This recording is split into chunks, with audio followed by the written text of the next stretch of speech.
Hi everyone, it's Laura, and today I'm here with my June wrap-up. So first off, I want to apologize if there's any extra background noise. I do have a fan going on. It's been really hot and I can't film this video without the fan. Hopefully it's not too distracting. So overall, June, I had a very good month. I was still playing a lot of catch up from May, so unfortunately, not all my videos for June were out because I was still catching up on videos that I should have posted in May. But I felt it was a very productive month and I read a total of 22 books, so I was extremely happy. My main goal for June was, with it being Pride Month, I really wanted to try and cover books with a lot of the different subgenders under the queer umbrella and hopefully find some new favorites. So first off, I went through my physical TBR, any books that might be relevant that I was interested in, and then I went through and again, because I wasn't really planning this out far enough in advance, and with May being kind of an awful month,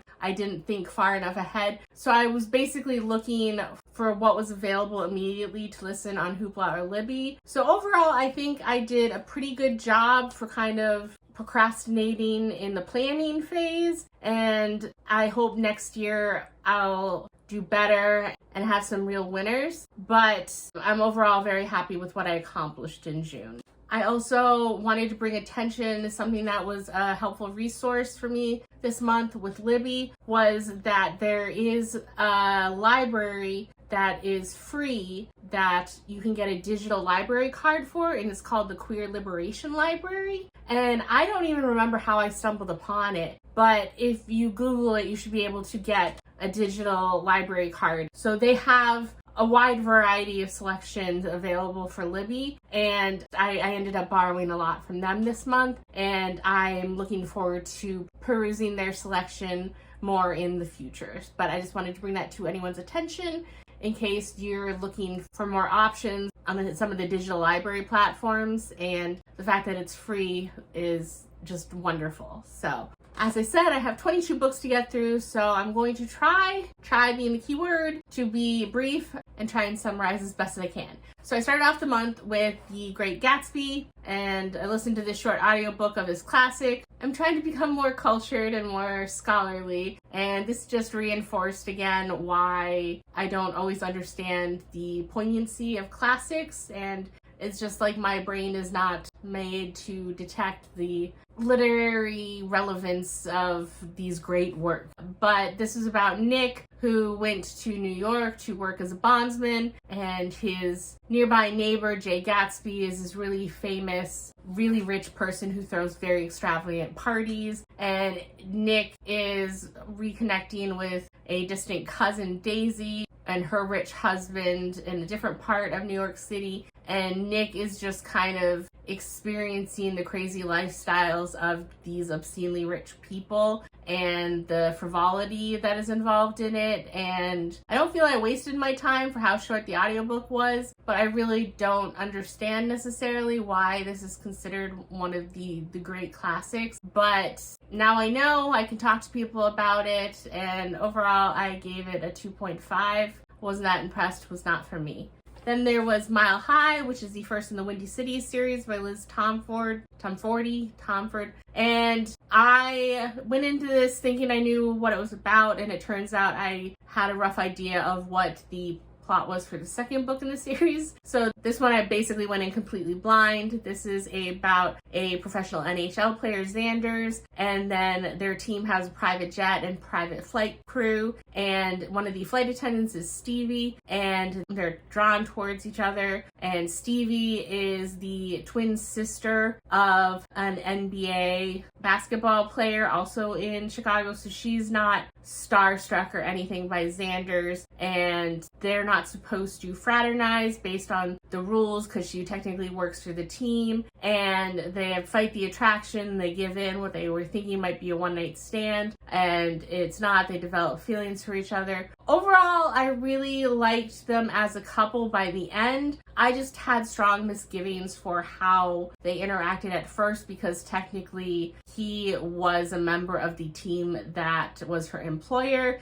and he was almost trying to bully her and make her submit, and it was a very big turnoff for me. And nothing basically he did afterwards could redeem him fully in my eyes. Ultimately, where they ended up, I really liked them together. I felt they balanced each other out. Again, I just don't like the power dynamics that were at play and the bullying attitude. But overall, I really liked this book. I gave it a 4.25, and I'm looking forward to continuing the series. Then I read the nonfiction book, The Six, about the first 6 women astronauts in NASA and their stories. And I was equally blown away and enraged by the story because it just blows my mind what these women accomplished, and especially when they had so many odds against them. But just the belittling attitude that a lot of people and men had around them about how they wouldn't be able to handle the stress of being an astronaut, and the uphill battle they had to fight to even be considered for the astronaut program,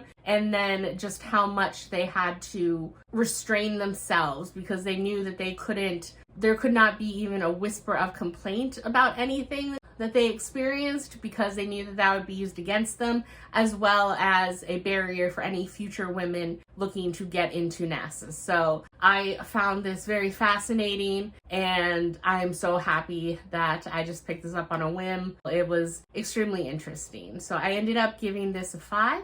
Then there was Inkblood Sister Scribe. Yes, I did break down and buy myself a special edition copy because I really liked this book. This was about 2 sisters, Esther and Joanna. They were raised in a house in Vermont, and they were raised in a family that took it as their duty to protect these magical books. And the magic in this world is very interesting. It's all to do with these books, and all you know about it is basically what their family has been able to gather piecemeal over the generations of their collecting of these books. And Joanna is still in the family house. She's the one protecting the books. She's somewhat estranged from her sister Esther, who's in Antarctica at the beginning of this book. And she's on the run because she was told she can't stay anywhere for more than a year. She doesn't really know why, so there's that mystery. And at the beginning of the book, their father, who had a real passion for the books and the collection, he was found dead on their driveway, and he was holding a book that was magical that Joanna had never seen before. So there was a mystery wrapped up in that. And just figuring out more about the magic system and how it works and what the bigger picture is and how things are linked. And it was just a great time. I could not put this down. It was such a great book. So I gave this 5 stars. And like I said, I did buy myself a special edition. So I look forward to reread this someday. Then I listened to the audiobook for The Rose Bargain because I've seen a lot of people talk about this. And I'm not quite sure if this falls under the romantasy category or not. It seemed more YA-ish, and so I was hesitant, but the premise of it sounded interesting, so I was curious to give it a shot. And turns out it is part of a series. I went in thinking it was a standalone and didn't realize until I got most of the way through it that it was clearly not a standalone. But at least from my understanding, this definitely seems more of a fantasy that has some romance in it. And it is about a world that's kind of like a parallel version of our world, where it's, I want to say 1848, I believe was the date. That's what popped in my head. And 400 years in the past, a fairy queen came during a battle for the throne. She chose one of the sides, killed all the others. She made a bargain with the king that ascended the throne, and soon after he was dead. So she took over. So she's been the queen for 400 years, and she's implemented changes to her liking.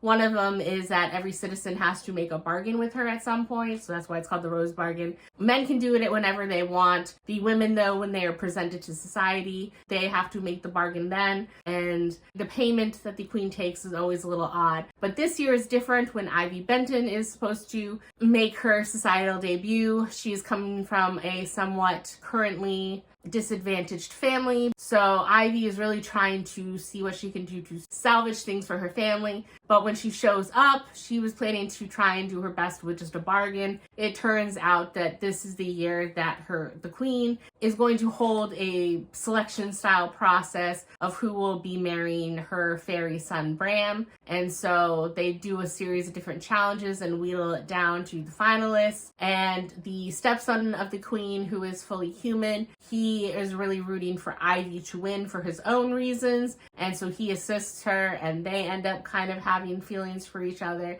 And overall, it was an enjoyable time. I'm not eager to run out and buy it, but I am very curious to continue the series and see what happens, especially with the way things happened in this book at the end. None of it was super surprising to me. It did follow kind of conventional formulas, but it was still very enjoyable nonetheless. So I ended up giving this a 4.25. Then I listened to the audiobook for Finna, which is about two co-workers that used to date, Jules and Ava. And Jules is non-binary, and they are working at this big box superstore that is very much IKEA without calling it IKEA. And they go to work and they find out that this old lady has disappeared in a wormhole, and that it is a known problem in these stores. So now these poor hourly workers have to use a contraption to go in the wormhole after anyone who might have inadvertently wandered into one and traversed different worlds to hunt down the missing person.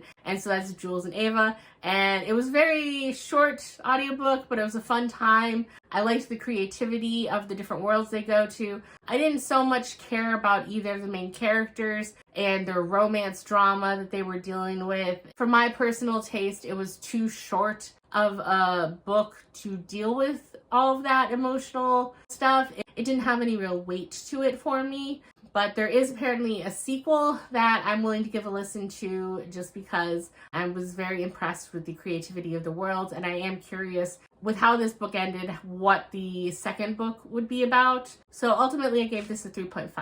Then I listened to the audiobook for the memoir Page Boy by Elliot Page. And Elliot, I've seen in numerous different movies over the years, and overall, I've always thought that they were a decent actor. I never was necessarily blown away, but mostly positive views. And so when he came out as transgender, I was fully supportive, but I had to admit that I didn't really know much about his personal life or anything. And so reading this book was very eye-opening because I had no idea the depths that they've gone through in their life. They've been in the industry for a long time since they were young, and they've always been petite, so he was taken advantage of many times when he was younger by people in positions of power above him, both male and female. Then there was also a lot of discord in his family, particularly from his father's new family, his wife and her two children. So there was just a lot going on, and I am very happy that I listened to the book, and I did find it very eye-opening and helped me understand some of the journey he's been through. But I do think that it would be more helpful for people maybe going on their own journeys and questioning things about themselves, because for me personally, there was a little too much of the romantic and sexual content in this, and sometimes I just get a little weird when it's a real life person. I don't necessarily feel I need to know all of the intimate details, and again, I think it might be very helpful for people going on their own journeys, but for me it just felt a little awkward now that I know certain sexual things about Elliot Page. But again, that's a me thing. I know some people are all about celebrity gossip and tell-all books and stuff, so I'm sure that this would be more engaging for them, but overall I gave this book a 4.25. Then I listened to the audiobook for Tempting Olivia, and this is about a UK lawyer in family law who ends up representing her favorite actress, Kate, in her divorce. So it was very awkward because she doesn't like knowing anything about the person behind the actress because she feels that that might ruin the image she had of Kate. But Kate is adamant that she be represented by Olivia in this divorce, and they catch feelings for each other. And overall, it was all right. I did like them ultimately together as a couple. I just think for two extremely smart characters, they made some stupid decisions of getting into the relationship too soon, and then I didn't like how things were just kind of left hanging because they did run into some issues with Kate's divorce, and you just find out at the end that they're resolved. You don't find out how, and I don't want to go into more details and ruin it, but the fact that they went into more details and it made it seem in the book like this could be a big deal, and then just to leave it unresolved and the details just kind of hanging is a little odd for me. But overall, it was all right. I gave it a 3.5. Then I read A Marvelous Light, and this is about Robin, who is a baron, and this is 1908, I believe, in the UK. And he is a government worker because his parents have recently passed away. He's recently inherited the title. They spend beyond their means trying to belittle other people by their shows of wealth. So he's trying to recoup what he can so that him and his sister can continue on surviving in the society. And he's assigned to work at this office that has a very benign job title, only to find out that it's an office that deals with magic, because there is a magical world where there are magicians that are members of society, and they just have created their own society, but they have powers. And one of the liaisons he's supposed to work with in this office is Edwin. And Edwin is a scholar more than a magician. He's not very powerful in the ways of magic. But Robin is fascinated by this world, but realizes he shouldn't have gotten this job. Unfortunately for him, before he can escape, he is cursed by people looking for his predecessor who has disappeared, and he has to work with Edwin in order to figure out what his predecessor Reggie was doing and to undo the curse on him. So they go on this magical mystery hunt, and it was a great book. I really liked it. I liked the romance between Robin and Edwin. I liked the way the magic worked in this world. They called it cradling, like if you've ever with a string done cat's cradle, that's what they do with magic, is finger positions, and they called it cradling. I've never heard of anything like that, so it was very interesting how the magic was set up in this world. And I like the idea of the bigger picture and the bigger villain that has been set up in this book, because there are 2 more books in this series. They are both out. I'm definitely continuing in this series. I'm very curious, but I gave this a 5.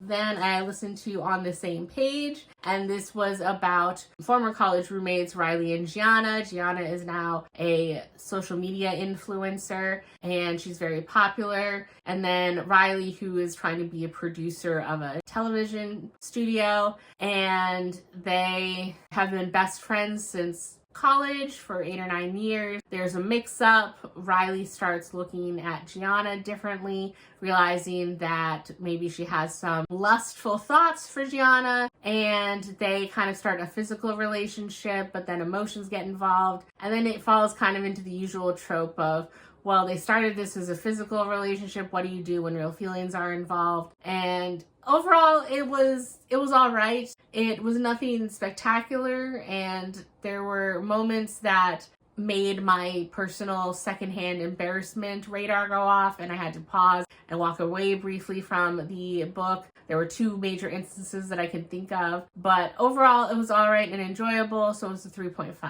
Then A Letter to the Luminous Deep. This is part of a duology that I listened to the first book, and I ended up buying myself a special edition book because I love this book a lot. This is a book where Sophie and Viren, they are trying to, I think it's a year later, piece together what happened to their siblings, E and Henry, who died in a mysterious accident that ruined E and Sophie's childhood home. And they're piecing the bits together through correspondence letters that they discover from E and Henry and with how they met. So this book is entirely told in letters, epistolary, I believe that's the word. And I was just immediately drawn in to figure out what happened, seeing E and Henry grow closer through their letters and seeing Sophie and Viren nowadays grow closer.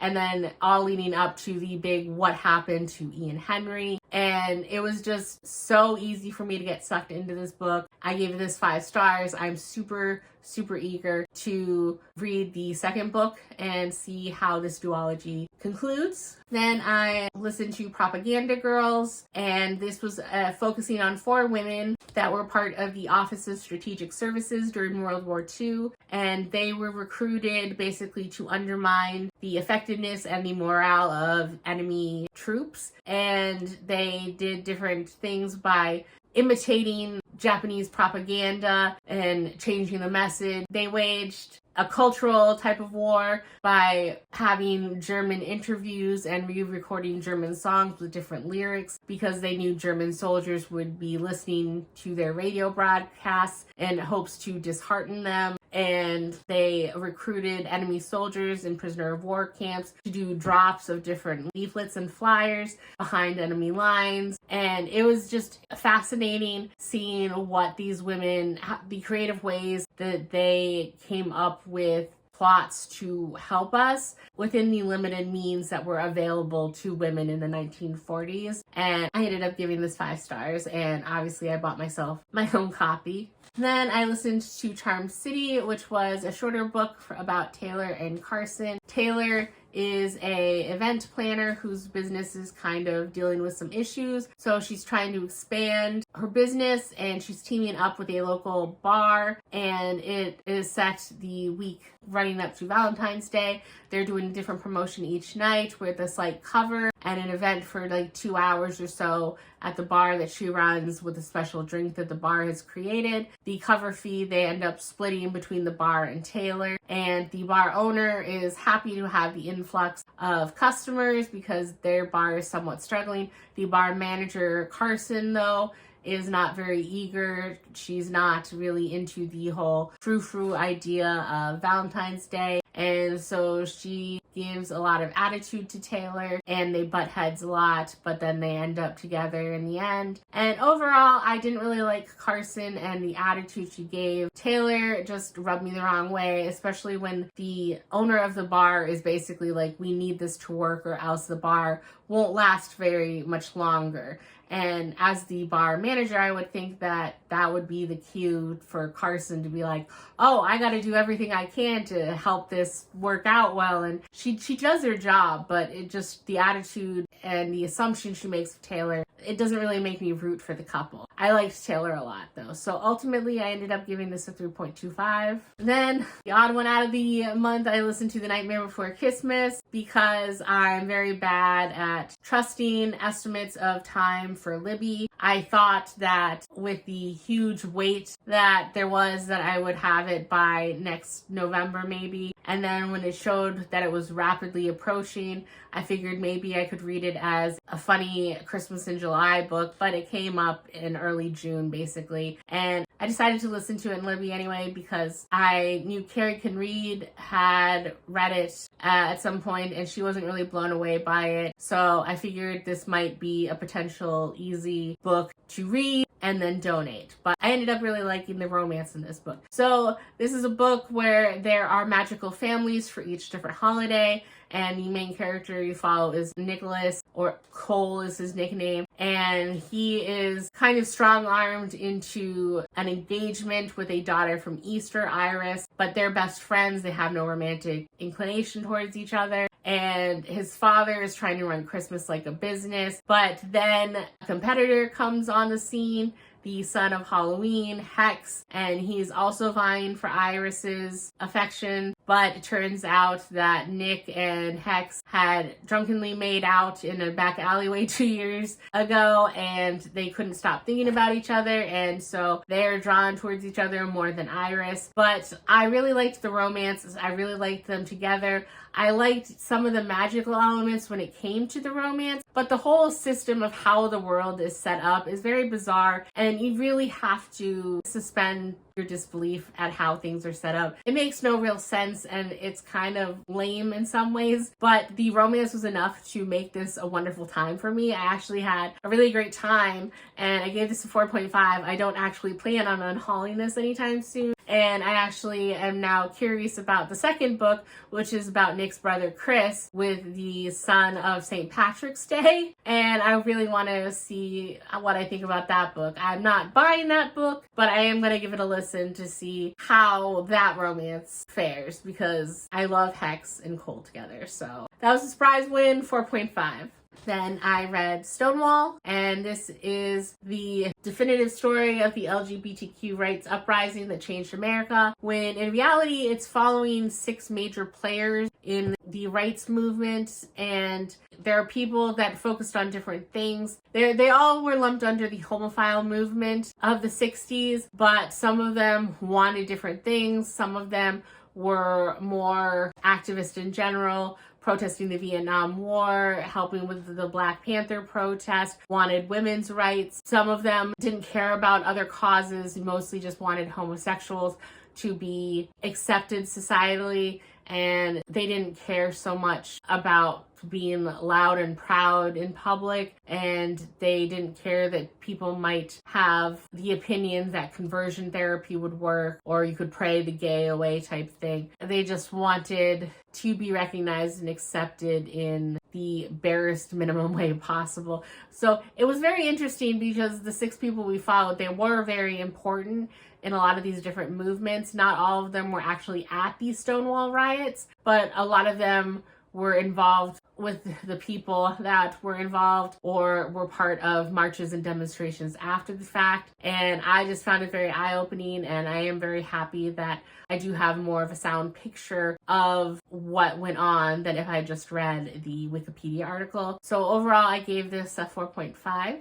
Then I listened to Act Your Age, Eve Brown, which is the 3rd of the Brown Sisters trilogy. So I've completed that series, and this was my favorite one in this trilogy. This follows Eve, who basically, she is afraid to try anything that she really likes and that it would fail and devastate her. She kind of half-heartedly tries a bunch of different things, and she kind of flits from different job to different job. And at the start of the book, she was an event planner, and then she just basically quits after planning a society wedding for her friend, which is really more of an acquaintance that is using her. But she is basically told by her parents that, hey, you need to get your act together or else we're not going to fund your lifestyle anymore. And so in a snit, she kind of runs out and is driving around and stumbles upon this bed and breakfast that says it's hiring a chef. And so she wanders in to apply for the job because, hey, she's did a month or 2 of classes at a culinary school, that's fine. And she is then interviewed by Jacob, the owner, who he is autistic and he is very strict in how he wants things run. And he makes snap judgments based on how someone acts in their immediate appearance. And no one he's interviewed so far has lived up to his standards of what he wants for the bed and breakfast. But he has a best friend there who is like, listen, I've been helping you out in the kitchen. I can't continue doing this. And he persuades Jacob to hire Eve, at least on a temporary basis. And Eve finds out she really actually likes the job more than she expected. And a romance blossoms between the two of them. And a lot more happens, but I really enjoyed this book. I gave it a 5 stars. Then I'm working more on another series with Legendary. And this is the 2nd book in the Caraval trilogy. And this is a book that the first book was following Scarlet, and this is the book that follows her sister Tella. And Tella, I have to say, was my least favorite character in the first book. So I was curious if this book would somehow redeem her and make me like her more. It didn't really. This time they are going to an empire and they are going to be part of Caraval again. This time they're trying to discover a secret about Legend, the person that is in charge of Caraval. And where in the first book, Scarlet is warned numerous times that nothing you see, nothing you experience is real. In this book, Tella thinks that she knows better and she knows nothing is real, despite the fact that people are telling her this time, yes, it's real, everything is real. And so she gets lost in the mind games just as much as Scarlet did in the first book. I just didn't like Tella in this book because she thinks she's so smart and she's such a know-it-all, and that she has to protect her older sister Scarlet, where that's exactly what Scarlet thought in the first book about Tella. And there's just a lot that I found the plot very interesting in this book, and I was excited to see how everything concluded. But again, I was limited in my enjoyment just because we did follow Tella and I wasn't a huge fan of her.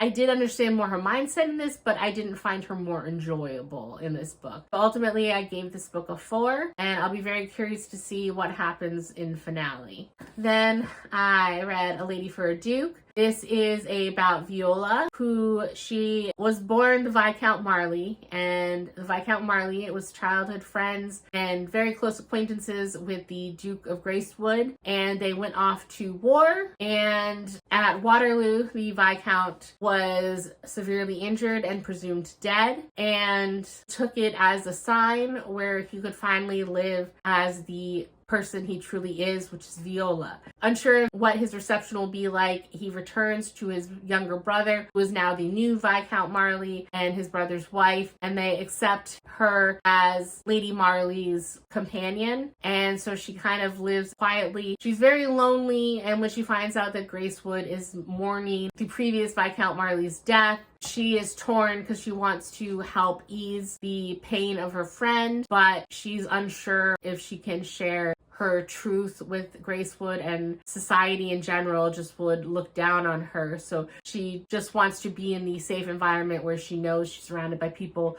who love her and want the best for her. But she does end up reconnecting with Gracewood, and a romance blossoms between them, and it's very sweet and lovely, and I gave this 5 stars. Then I listened to Confounding Oaths, which is the second book after Immortal Follies. Immortal Follies I wasn't a huge fan of, but the fact that this was a different story with one of the side characters from the first book, I was interested to see how I would like this book more. I'm not sure, I believe there's only 2 books in this series. I don't know if they're planning to create more at any point, but this is following John Caesar, which is a cousin from the main character in Immortal Follies. Unfortunately, he was one of the most boring characters in that book. He had the best of intentions for his cousin, but he was basically undermining everything that would have helped her. If anything, I want a book with Mrs. Bickle, the side character, who's all about whimsy and knowledge of the fairy world, and she's very Luna Lovegood coded, and I want a book about her. But this is following John Caesar, and he is half black. His mother is disgraced as far as society considers, because she was the youngest daughter of an earl, I believe, but she married a Senegalese man, so they're kind of looked down upon in society. And his 2 younger sisters are 16 and 14, and his sisters, unfortunately, as happens with a lot of biracial people, they have different skin tones, and the 14-year-old sister is lighter skinned, where the 16-year-old sister Mary has somewhat darker skin, and so she is often overlooked at balls where her younger sister is never without a dance partner. And so unfortunately she gets wrangled into a fairy bargain, and so John has to get the help of a Captain James to help free his sister from her pickle with the fairies. And Mr. Caesar and Captain James, they end up forming a romantic connection, and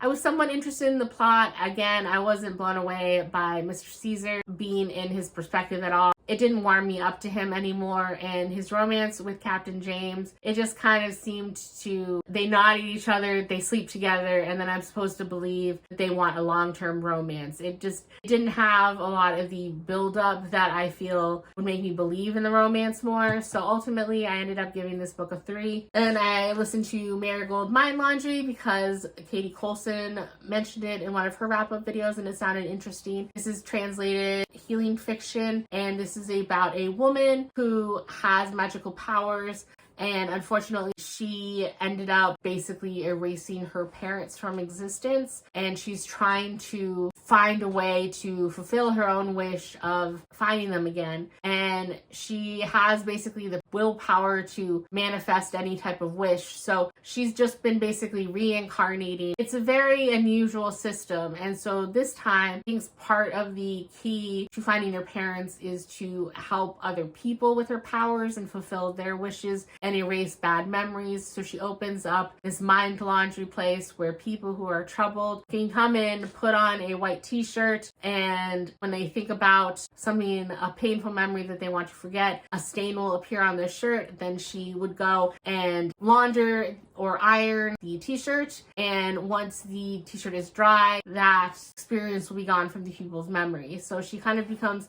a staple in this little town, and like some of the other healing fiction that I've read, you follow a few different individuals and their story and how she helps them. So overall, it was an interesting concept. I wasn't as drawn to it as some of the other books in this genre, and I ended up giving this a 3.5.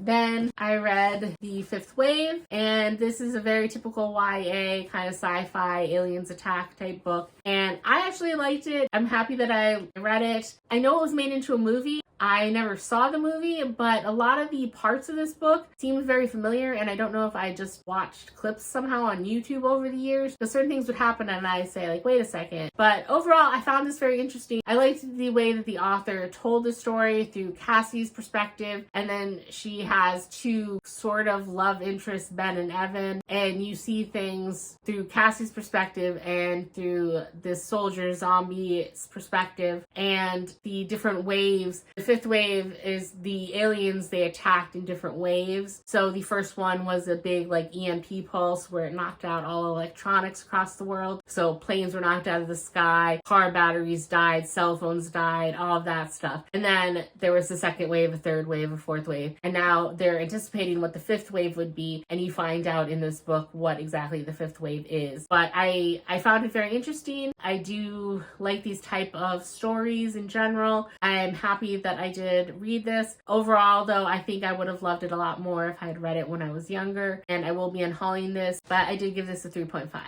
And then the last book I read this month was A Market of Dreams and Destiny, and this is following Derry, who is basically an indentured servant in a fairy market. Basically, takes place in London, and at some point in the past, human civilizations had made a deal with the fairy world that they could interact on some level. So as part of an underground to the London society, there was this mystical, magical marketplace, and Derry is an indentured servant to a goblin merchant, and he's not treated the best, and he still has 5 years left of his contract, and he's hoping to become a merchant himself, and he wants to buy out the rest of his contract. So he ends up stumbling upon a princess who wants to trade her royal destiny, and then he ends up making a deal with another indentured servant from the human world there on an errand from his master. I don't know how to pronounce his name. I'll put it up here, but Owain, and they end up sparking a romance between the two of them. I found the idea of the marketplace and the deals very interesting. The humans always go to the marketplace ready to barter with money, but money has no power here. It's all about what you can barter. Like I said, the princess is basically bartering away her royal destiny at one point. And so stuff like that is interesting. And so I found it interesting and I liked it. It wasn't everything I hoped it would be, but ultimately I liked it enough. I gave it a 4.5.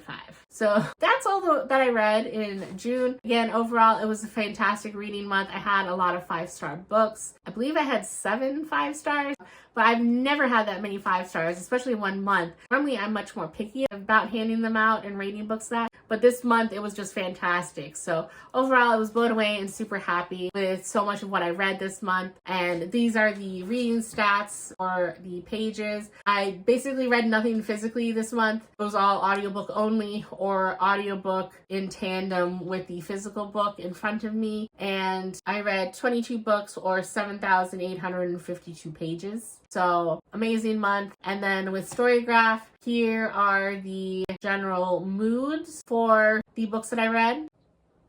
And then here were the genres of what I read. So as you can see, there's a lot of the LGBTQIA and romance were the top 2 genres this month.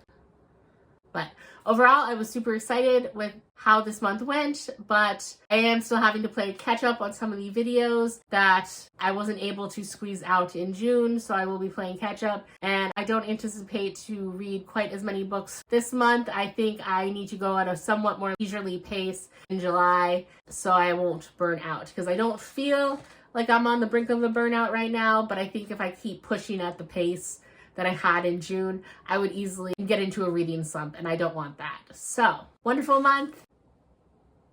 I think that's it. And again, this is a super long video. I'll hopefully edit it down. But that's all for now, and I will see you in the next video. Bye!